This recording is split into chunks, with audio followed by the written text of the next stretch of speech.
Hi, I'm Dr. P.K. Talwar, cosmetic surgeon, New Delhi, and I'm practicing cosmetic surgery for more than 30 years now. Previously, I was attached to Apollo and Max hospitals, and now I'm running my own cosmetic laser surgery center at Greater Kailash Part 1.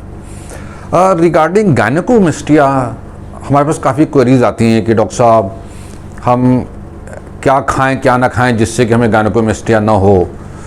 तो आपको भी पता है, मुझे पता है कि आजकल gynecomastia काफ़ी कॉमन प्रॉब्लम हो गई है, और इसलिए यंगर जनरेशन ज़्यादातर वो बड़ी चिंतित है कि वो क्या खाएं क्या ना खाएं। मैंने इस बारे में कुछ डिस्कशन लास्ट टाइम भी किया था, लेकिन मैं आपको कुछ चीज़ें बताना चाहूँगा। देखिए, सबसे पहले तो ये है कि आपको एक हेल्दी लाइफस्टाइल रखनी है। हेल्दी लाइफस्टाइल का मतलब क्या है? आपको एक्सरसाइज करनी है, डाइटिंग करनी है। डाइटिंग से मेरा मतलब है कि low calorie and low fat diet आपने लेनी है, और स्मोकिंग नहीं करनी है, अल्कोहल नहीं लेना है, और जब आप जिमिंग वगैरह करने जाते हैं तो फिर आपने स्टेरॉइड्स वगैरह नहीं लेनी या कोई ऐसी हार्मोन्स नहीं लेने हैं जो कि आपको जिम इंस्ट्रक्टर्स देते हैं। ये तो हो गई एक चीज़।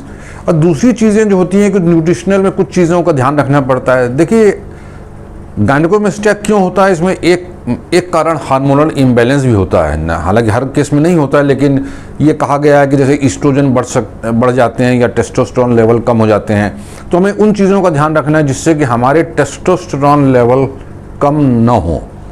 अल्कोहल से भी आपको फ़र्क पड़ता है, आपकी लिबिडो पे फ़र्क पड़ता है। लिबिडो मतलब जो डिज़ायर होती है सेक्स की, परफॉर्मेंस पे फ़र्क पड़ता है। तो इन चीज़ों से अगर आप दूर रहेंगे, स्मोकिंग से भी फ़र्क पड़ता है आपके सेक्सुअल लाइफ पे। तो अगर आप इन चीज़ों से दूर रहेंगे तो आप अपने आप हेल्दी फील करेंगे अपने आप को, और इससे आपके जो टेस्टोस्टेरोन लेवल हैं वो बराबर बने रहेंगे। दूसरा है कि कुछ चीज़ें ऐसी हैं जो आपको खानी चाहिए, जो कहा जाता है वो है, मैंने एक बताया, low fat low calorie diet. चीज़ें जो कि न्यूट्रिशनल काफ़ी माइक्रो न्यूट्रिएंट्स उसमें काफ़ी हों, जैसे आप फल और हरी सब्जियां खा सकते हैं।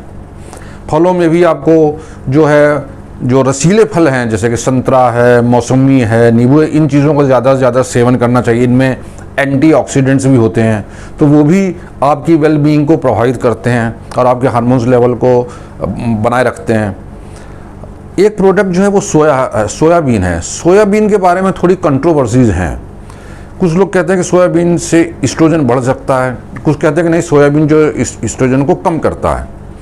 अब इसके बारे में मेडिकल साइंस में भी कोई एक राय बन नहीं पाई है, क्योंकि कहते हैं कि सोयाबीन में फाइटोएस्ट्रोजेंस होते हैं, और ये जो फाइटोएस्ट्रोजेंस होते हैं ये ईस्ट्रोजन के जो रिसेप्टर्स होती हैं उनसे चिपक जाते हैं। अब अगर ये उनसे चिपक जाते हैं तो कहा जाता है कि अगर वो उससे चिपक गए तो ईस्ट्रोजन का लेवल बढ़ जाएगा, क्योंकि उन्होंने इसको ऑक्यूपाई कर लिया है। और एक थ्योरी ये कहती है कि नहीं, अगर ये इससे चिपक जाते हैं तो वो ईस्ट्रोजन के लेवल को कम करती है बॉडी में। तो ये थोड़ा डाउटफुल है, तो इसके बारे में आपको कुछ ज़्यादा नहीं कहना चाहूँगा। अगर आप कहीं पढ़ते हैं कि सोयाबीन खाएँ या सोयाबीन ना खाएँ, तो उस बारे में मैं आपको सिर्फ इतना कहना चाहूँगा कि मेडिकल साइंस ने अभी इस बारे में कोई विशेष राय कायम नहीं की है। आप इसको खा भी सकते हैं, नहीं भी खा सकते हैं, और इससे अभी तक इसका कोई प्रभाव हमें पता नहीं चला है। लेकिन हाँ, अगर इससे आपको लगता है कि आपका वज़न बढ़ रहा है, कैलोरीज ज़्यादा हैं, तो आपको उसका ध्यान रखना पड़ेगा। दूसरा है कि स्वेलिंग, ग्लैंड में स्वेलिंग होती है कई बार, ब्रेस्ट ग्लैंड में, तो उसके लिए आपको जो है फ़िश खा सकते हैं। हम फ़िश को बड़ा अच्छा माना गया है। कॉलीफ्लावर है, आपका हरी सब्जियां हैं, मशरूम है, इनको भी आपके अच्छा माना गया, जो कि ईस्ट्रोजन के लेवल्स को कम करते हैं। पेस्टिसाइड्स, अगर कोई चीज़ में आपको लगता है पेस्टिसाइड है, तो वो भी आपके हार्मोन्स का इम्बैलेंस कर सकती है, तो एक आपको उसका भी ध्यान रखना है। जो कि आज की डेट में अगर हम दूध लेते हैं, कोई भी चीज़ खाते हैं, उसमें 30% पेस्टिसाइड होता है। हालांकि वो एक अलग विषय हो जाता है, लेकिन कहीं जिस चीज़ में आपको लगे पेस्टिसाइड हो सकते हैं तो आपको उससे बचना चाहिए।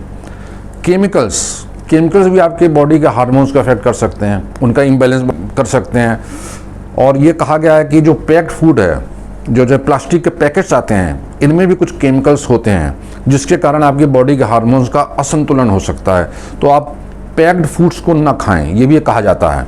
मतलब एक रिकमेंडेशन है उसकी कि आप पैक्ड फूड्स से बचें ज़्यादा से ज़्यादा, जो जो आप बाज़ार से लेते हैं, भाई 1 हफ्ते पुराना है और प्लास्टिक की रैपिंग में है, तो इन चीज़ों को भी आपने अवॉइड करना चाहिए। इससे भी आपकी वेल बीइंग पे फ़र्क पड़ सकता है। और जो एक प्रोडक्ट बचा है वो है हल्दी।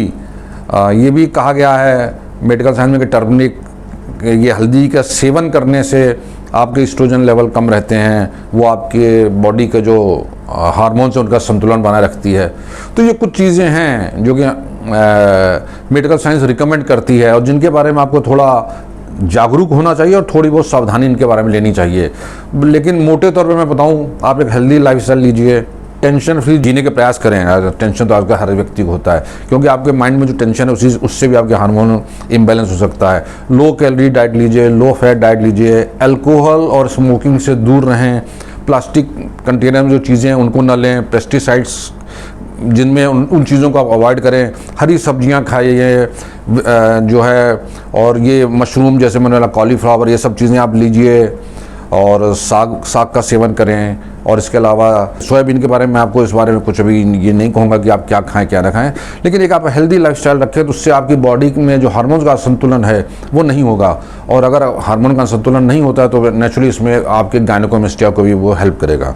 तो मुझे लगता है कि एक बेसिक जानकारी मैंने आपको दी है खान पान के बारे में गायनेकोमेस्टिया से रिलेटेड, क्योंकि ऐसे हमारे पास कई प्रश्न आ रहे हैं लोगों के, और मुझे उम्मीद है कि इनसे आपको एक मौलिक जानकारी मिली होगी खान पान के बारे में गायनेकोमेस्टिया से रिलेटेड। और अभी भी अगर आपके मन में कोई शंका है तो आप कृपया संकोच न करें, हमारी टीम से संपर्क करें और हमें बड़ी खुशी होगी हमेशा की तरह आपके किसी भी प्रश्न का उत्तर देने में।